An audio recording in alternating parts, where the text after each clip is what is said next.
Kelly here. Today, one of my daughters will tell you the story, okay? I want to tell you that I miss you and I love you, okay? Bye. Hi, today I'll be reading a story about a girl who tries to share some good news with her best friend. It is called Gigi, God's Little Princess, The Royal Tea Party by Shayla Walsh and illustrated by Meredith Johnson. I hope you enjoy the story. Gigi had big news. She sat on the bed with her cat discussing her problem. Lord Fluffy, it is my royal duty as princess to tell Francis the good news, she said. How shall I make my announcement? Lord Fluffy seemed more concerned with Gigi's bunny slippers than with her exciting news. Certainly not, she cried indignantly. One does not pounce on a princess with this kind of news. It has to be delivered very carefully. I am sure Francis will faint this time.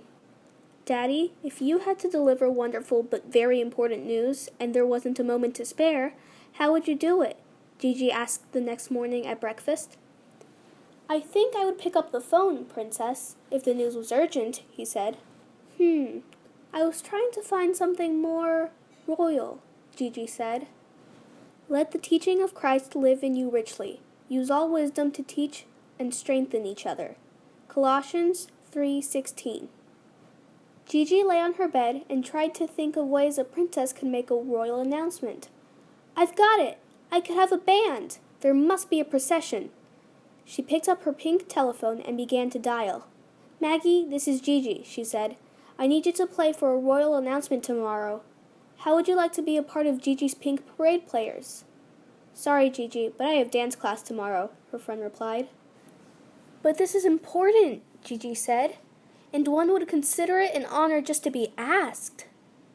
Sorry, Maggie replied, but if you want, you can borrow my flute. Do you think I could learn to play in one night? Gigi asked. Well, perhaps not. Gigi tried all her friends, but it was no use. The answer was always the same. Sorry, but my dog ate my drum. I broke my pinky finger. My brother sat on my trumpet. My lizard is loose. Suddenly it came to her. I shall simply have to hire a band. Gigi took her pink piggy bank off the shelf and emptied out the contents. I don't think this will be enough, she said. I think I will need at least $5. I know, Gigi said, jumping up and down on her bed. I can make my announcement on TV. Gigi imagined herself standing in front of the camera.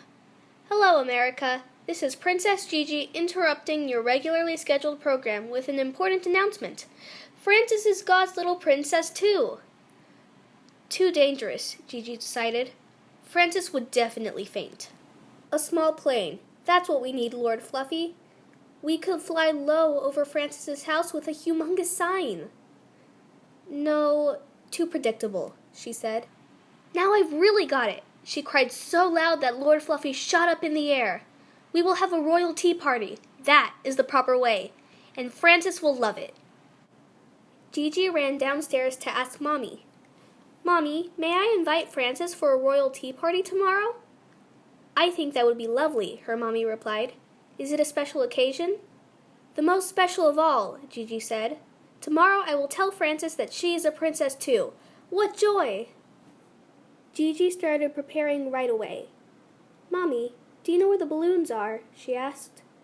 They're in a big box in the playroom, Gigi, Mommy said. How many do you need?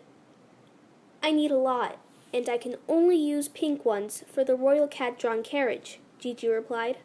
What's the cat-drawn carriage for? Mommy asked. I feel that I should deliver the invitation in person, Gigi replied. Gigi sat on the floor and blew, and blew, and blew, and blew. Soon, Gigi had 6 pink balloons, but was feeling not so in the pink. Gigi and Lord Fluffy set off as Mommy watched from the porch. Oh, Mommy, will you call Frances and ask her to look out of her window? Gigi asked. Tail up, Lord Fluffy. You should be thrilled to be part of the royal announcement parade. As they approached Frances's house, Lord Fluffy jumped out and ran away, balloons dragging. Gigi was horrified. She looked up at Frances's bedroom window. I'm going home. Everything has gone wrong.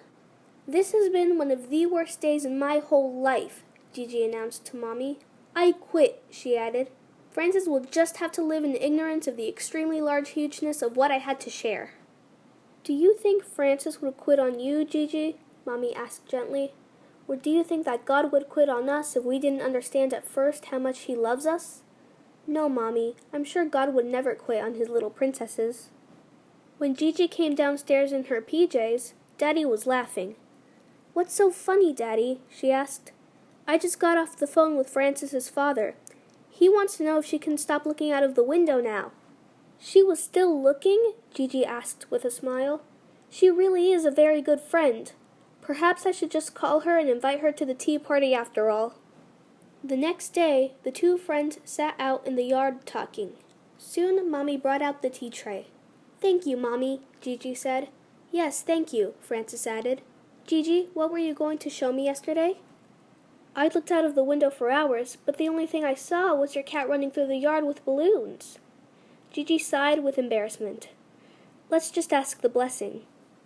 Dear God, thank you for my friend Frances and for the wonderful news that I have been trying to tell her for days.